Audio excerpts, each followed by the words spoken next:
Psalm 18, Part 1. I love you, O Lord, my strength, O Lord, my stronghold, my crag, and my haven, my God, my rock in whom I put my trust, my shield, the horn of my salvation, and my refuge. You are worthy of praise.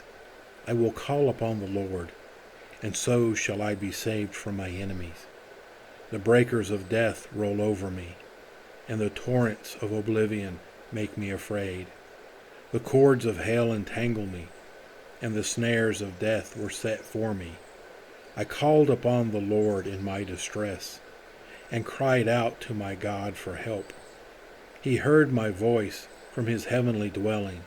My cry of anguish came to his ears. The earth reeled and rocked. The roots of the mountains shook. They reeled because of his anger. Smoke rose from his nostrils, and a consuming fire out of his mouth. Hot burning coals blazed forth from him. He parted the heavens and came down, with a storm cloud under his feet. He mounted on cherubim and flew. He swooped on the wings of the wind. He wrapped darkness about him. He made dark waters and thick clouds his pavilion. From the brightness of his presence, through the clouds, burst hailstones and coals of fire. The Lord thundered out of heaven.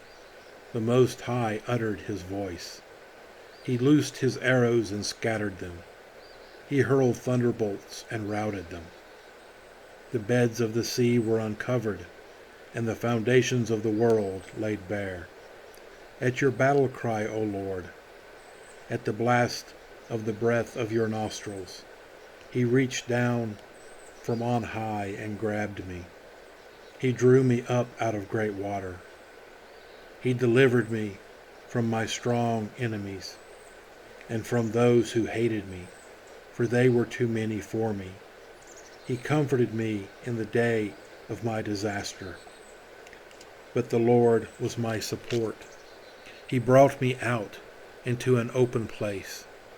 He rescued me because he delighted in me.